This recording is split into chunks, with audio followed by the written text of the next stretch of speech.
Bismillahirrahmanirrahim. Assalamualaikum warahmatullahi wabarakatuh.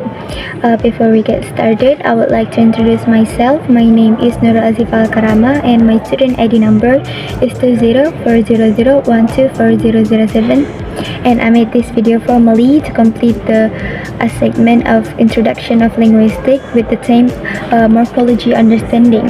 So let's get started, and may Allah bless our effort and make it beneficial to everyone. Every word in a language has its own structure, which can be broken into smaller parts. At the smallest level, we have morphemes, which are like the building blocks of words. So, what is exactly is morpheme? Is the smallest unit of meaning in a language, and it has three key traits. The first is it has meaning. It's a word or part of a word that means something, and the second is invisible. You can't break into the smaller meaningful parts. And the third is it has a function. It either adds meaning like prefix or playing a grammatical role like a suffix. Morphology in action. Let's take an example. The word microenterprises and has three parts. The first is micro as a prefix that adds extra meaning, and enterprise the root of word, and s is a suffix that shows its plural. Each part had its own job but works together to make a bigger meaningful word. For example of morphemes, read.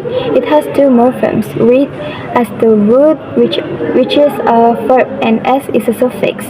The suffix doesn't change the word type. It's a still verb, but it adds grammar info like person tense and third person singular. He or she reads. The second is endanger. This word also has two parts, and as a prefix and danger as a root a noun. Adding n turns into a verb, showing how prefixes can change a word's categories and meaning. Type of morphemes. The first is free morphemes. This can stand alone and still meaning something. For example, read, need, danger. And the second is bound morphemes. They can stand alone. They only make sense when attached to another morphemes. For example, as, ed, and n. And we move to the affixes. An affix is a type of bound morphemes that attach to a root word to change its meaning, function, or grammar. Prefix goes to the beginning. Example, re plus write. Rewrite, to write again. Suffix goes at the end. Example, sing plus er is a singer, a person who sings. And then circumfix, surrendered the root. Example, am, and the power, and the man. Empowerment. Function of affixes is the first is the divisional affixes. These create new words and often changing the word type. For example, happy become happiness, adjective and noun. The second is inflectional affixes. This only change grammar, not the type of word. For example, as third person singular, present, she reads. Ed become past tense. And so that's how morphemes and affixes work together to establish the word and adding meaning in English.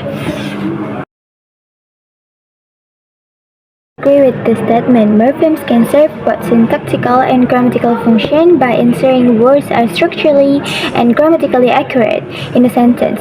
As we know, syntactical function refers to a role of a word or process placed in the structure of a sentence, such as subject or object, while grammatical function pertains to how words rules are realized within a specific context, often influenced by words order and relationship with other words. For example, the sentence, she played the piano.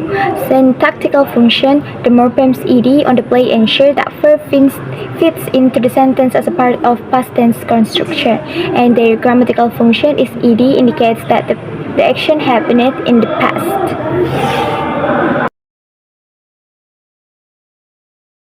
inflection is basically the way we change words slightly to match their grammatical function in a sentence. It's like adding small pieces, called suffix, to words to show things like tense, plural, forms, possession, or comparison. Inflection take place in the different areas of language, mainly nouns, adjectives, and verbs. Here's how it works. The first is inflection of nouns. Nouns are inflected to show number, singular or plural, and position or ownership. Regular pluralization just add s or es. For example, books become books, fox become foxes, and irregular pluralization, the word change from entirely. For example, child become children, mouse become mice. A possessive case for singular nouns as example, John's rabbit and Anna's card. For acronyms do the same. Example, TV's screen and the CCTV's picture quality. For nouns ending s, you can entire edit s or just example James book or James books. Inflection of adjective. Adjectives are inflected to show degrees of comparison. For example, positive, positive fast, comparative faster, superlative faster. For example, this car is fast, and this car is faster than other one, and this is the fastest car in the race. The last is inflection of verbs. Verbs are inflected to show tense, aspect, and voices. Add to the past tense, like walk become walked, and added e for the continuous aspect, run become running. Added s for the third person singular in the present tense. She runs. Inflection help words fit in a sentence properly by providing important details like when something happens, like tense, whether it belongs to possession, or how things compare degrees or of adjective. So, whether it nouns, adjective, verbs, or even pronouns, inflection plays a huge role in keeping our sentence clear and grammatical correct. Word formation may be defined as a process of forming words by using morphemes that has an impact not only changing meaning but also changing parts of speech, like a word class. There are two types of word formation, namely productive word formation and less productive word formation. Productive word formation refers to the process of forming words which are frequently used to create new words in a language. This is including compounding, which can be understood as a process of creating words by combining two or more free morphemes. There are compound noun, compound verbs, compound adjective, and the last compound adverb. For example of compounding is the term toothbrush. It is formed by combining tooth and brush. Other example include notebook, note, and book. And the last is blackboard. Is a black and board. And derivation, sometimes called the morphological derivation, refers to the process of forming other words by adding prefixes or suffixes to existing words. For example, the word happy can form unhappy when adding the prefix un, or happiness when adding the suffix nas. There are two types of derivation in English.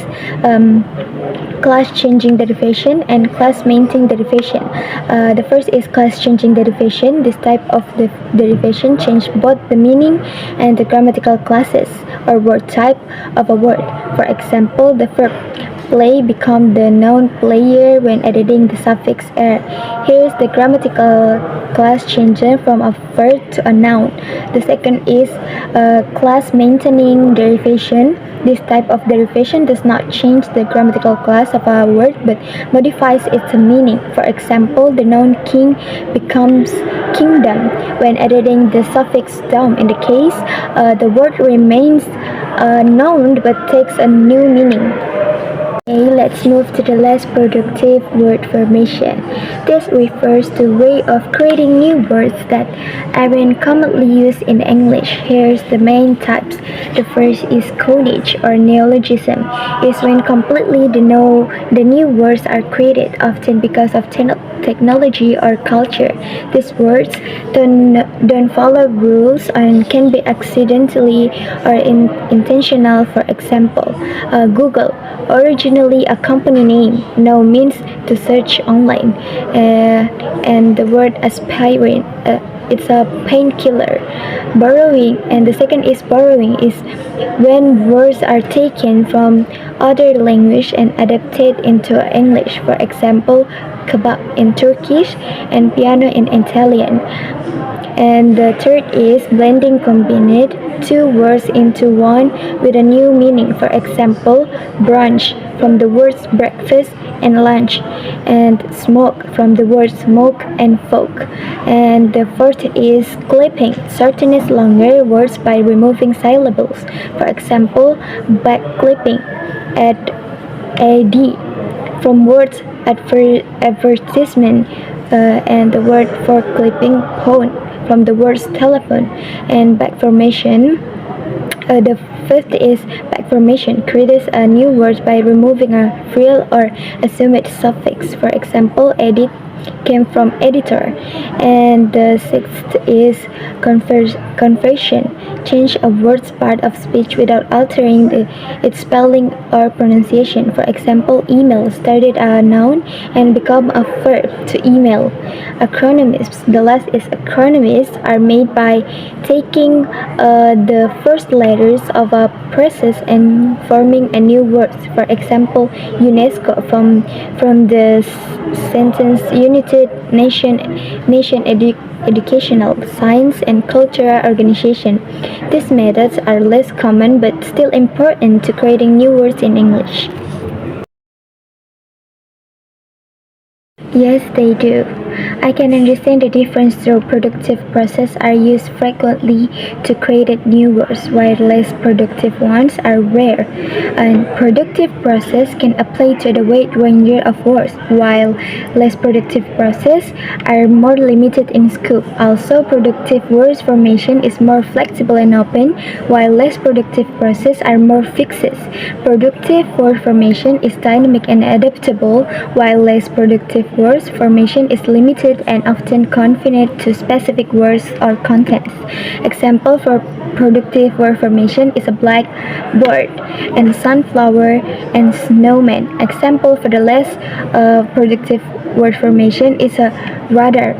It's from meaning radio detection and ringing, and laser is a light amplification by simulated emission of radiation, and scuba is a self-contained underwater breathing apparatus.